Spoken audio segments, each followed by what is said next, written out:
Everything about World War Z's production screamed disaster. So how did it actually turn out kinda awesome? Seriously, this movie had all the red flags. A bloated $190 million budget, constant rewrites, full scenes scrapped and reshot, and an ending so bad they threw it out after filming. On paper, it should have flopped harder than a zombie with no legs. And yet, it kinda slapped. In a world where most zombie movies stay grounded and grimy, World War Z went massive, like global catastrophe, fast zombies, and Brad Pitt saving the world massive. But the real question is, how did this chaotic mess of a production end up being not just watchable, but actually good? There's a twist behind the scenes that almost no one talks about, and it might be the reason this movie actually worked. Stick around because we're about to break down why World War Z is the zombie movie that shouldn't have worked, but somehow did. So here's where it gets messy, like Hollywood disaster messy. World War Z started as a cool idea. Adapt Max Brooks' best-selling book into a high-stakes zombie thriller. But the movie ended up sharing almost nothing with the book and everything with a production war zone. First off, the script, total chaos. It went through 4 different writers, including Damon Lindelof and Drew Goddard. Scenes were written, shot, and then thrown out like leftovers. Entire characters vanished in rewrites. It was so bad that they had to reshoot the entire third act. That's not a tweak, that's panic mode. Then there's the money. This thing cost nearly $200 million, which is insane for a zombie flick. By comparison, 28 Days Later barely cracked $10 million. A zombie movie with a superhero-sized budget? No one thought that would work. Studios were sweating bullets just looking at the receipts. And, get this, at one point, they filmed a giant battle in Russia for the climax. Massive scale, brutal combat, total chaos. But after test screenings, they realized it didn't work at all. So they trashed it. That's millions of dollars just poof, gone. Imagine filming your movie's final boss battle, then saying, yeah, never mind. Meanwhile, Brad Pitt was juggling multiple roles: star, producer, part-time fireman putting out script fires. Rumor has it, he wasn't even talking to the director at one point. Like, full radio silence. That's how off the rails things got. You'd think this was a guaranteed disaster. Studio execs were freaking out. Critics were sharpening their knives, and everyone expected a spectacular failure. But here's the kicker. Sometimes chaos creates something better, like accidentally putting too much hot sauce on your food and realizing it's actually fire. So, how did this mess turn into one of the most unique zombie movies ever made? Let's talk about that. So, how do you salvage a zombie movie spiraling out of control? Step 1. You put Brad Pitt in the middle of it and let him actually care. Let's be real. Pitt isn't exactly the guy you picture when you think zombie apocalypse survivor, but that's part of what makes it work. He's not playing some macho gunslinging badass. He's a former UN investigator, smart, cautious, and actually trying to save people instead of just blowing heads off. That gives the movie this weirdly grounded vibe, despite the chaos. And then there's the real secret sauce: scale. Most zombie movies are small. One city, one outbreak, one group of survivors. World War Z goes full-on global. We're talking Philadelphia, South Korea, Jerusalem, Wales, all in one film. It's a world tour with undead tour guides. That international approach made it feel different.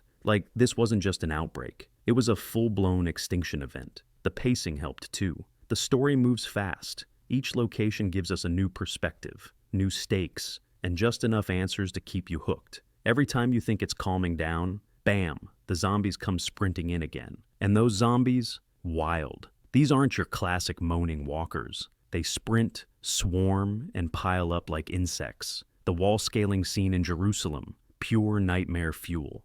It made the virus feel intelligent, relentless, almost strategic. Plus, the movie leaned into realism, military response, medical protocols, social collapse. You felt the urgency. This wasn't just horror. It was a global thriller with teeth. So, yeah, despite everything working against it, World War Z found a rhythm. Brad Pitt grounded it. The global storytelling elevated it. And the fast zombie chaos, that's what glued us to the screen. But the biggest twist? It almost ended very differently. At this point, zombie movies were kind of tired. The Walking Dead was dominating TV. 28 Days Later had already flipped the script on slow zombies. Zombieland gave us comedy, and Resident Evil had gone full sci-fi madness. So, how did World War Z still manage to stand out? First off, it didn't try to be edgy or gory for shock value. There's surprisingly little blood for a zombie movie. Instead, it's about scale and speed. This wasn't about surviving in a grocery store, it was about saving the human race from extinction. That's a bold move for a genre that usually plays it small. And let's not forget the structure. Most zombie films follow one group of survivors. World War Z said, no, let's follow one guy around the whole world. That globe-trotting format kept things constantly moving. Just as you're settling in, boom, you're in South Korea, dodging infected in the rain. Then boom, you're in Jerusalem, watching zombies become a living ladder. That non-stop escalation kept viewers on edge. Every new location added to the lore. You weren't just running from zombies, you were piecing together a puzzle. It made the movie feel like an international mystery wrapped in an outbreak thriller. Plus,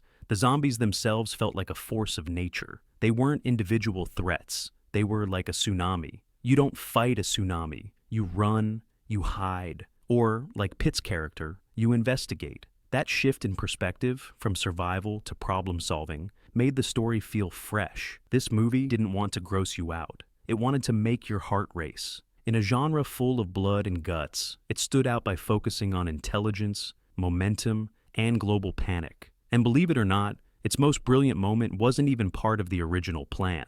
All right, here's the part of the story that's just wild. The ending we saw in theaters, that wasn't the original ending. In fact, what we got was Plan B, after Plan A completely crashed and burned. Originally, the movie was going to end with that huge Russia battle I mentioned earlier. Brad Pitt's character was supposed to be separated from his family, sent to fight zombies in sub-zero trenches, and eventually just fade out in this weird, grim, war-torn setup. It was bleak, it was epic, and it just didn't work. Test audiences hated it. It was confusing, hollow, and didn't give any closure. So the studio did the unthinkable. They scrapped the entire third act and rewrote it from scratch. And what they came up with? Low-key genius. Instead of going bigger, they went smaller, way smaller. The final act takes place almost entirely inside a quiet World Health Organization facility in Wales. After 2 hours of global chaos and zombie swarms, we suddenly get this tense, almost claustrophobic vibe.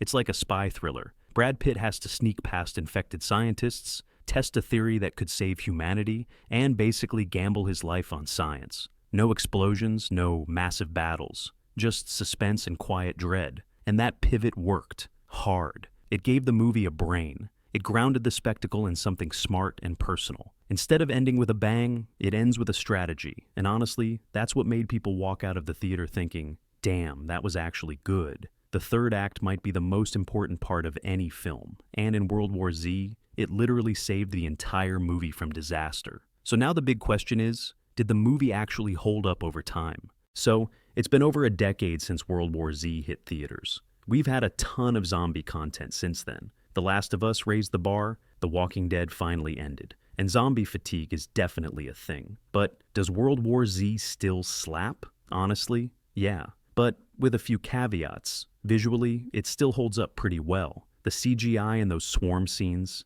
still chaotic, still unsettling. It's not perfect. Some of the effects look a little video gamey by today's standards, but the scale and momentum carry it. There's a weight to the chaos that still works. What actually aged best? The tone. It's serious, but not overly grim. There's urgency without the misery spiral we see in a lot of modern apocalypse stuff. That balance makes it rewatchable. Like, you don't feel emotionally wrecked afterward. It's tense, but hopeful. And Brad Pitt? He anchors the whole thing. A lesser actor could have turned it into a cheesy action flick, but Pitt plays it like a man barely holding it together. That emotional restraint aged well, especially in a post-Last of Us world where nuance matters. Now, what didn't age so well? The dialogue in some spots is kind of bland, and let's be honest, the characters outside of Pitt's are paper thin. You probably can't name a single supporting character without Googling it. That's a missed opportunity. Also, if you're a fan of the original book, this movie still feels like a totally different beast. The book is a political commentary. This is an action thriller with zombies. But overall, it's still worth a watch, especially if you want a zombie movie that moves fast, thinks big, and doesn't drag you through the emotional mud. It's not perfect, but it's still surprisingly solid. Next up, the sequel we never got, and what could have been. Here's the wild part. World War Z almost got a sequel. And not just some random studio cash grab. We're talking a sequel directed by none other than David Fincher. Yes, that David Fincher. The guy behind Fight Club, Seven, The Social Network. Imagine that level of psychological depth and visual control applied to a zombie sequel. It could have been something entirely next level. Brad Pitt was on board. Fincher was developing ideas. Rumors said the tone was going to be darker, smarter, more grounded. Less globe-trotting and more cerebral. Think espionage mixed with infection horror. But after years in development limbo, it got canned. Officially, budget concerns. Unofficially, probably a mix of franchise fatigue, studio risk aversion, and some geopolitical drama. China reportedly wasn't happy about the zombie themes. It's one of those what could have been situations. World War Z had just enough intrigue, world building, and unfinished threads to actually warrant a second movie. And with Fincher at the helm, it could have gone from surprisingly good to legit great. Instead, it's a one and done. But hey, maybe that's part of the magic. It came out of chaos, stuck the landing, and didn't overstay its welcome. Let's wrap it up. So, here's the bottom line. World War Z is one of those rare movies that had every reason to fail, but didn't. It had a chaotic production, rewrites on rewrites, and a third act that was literally made in post. And yet, somehow, it ended up being a tight, tense, and surprisingly smart zombie thriller. Not perfect, but memorable. It gave us fast zombies that felt legitimately scary, global stakes that kept escalating, and a version of Brad Pitt that felt more human than heroic. And yeah, we never got that Fincher sequel, but maybe it's better that way. It came, it scrambled, it survived. If you haven't seen it in a while, give it a rewatch. And if this is your first time hearing all this behind-the-scenes madness, well, welcome to the weird legacy of one of the most chaotic blockbusters ever made. Still watching? You must have enjoyed it. So hit that like button, subscribe for more.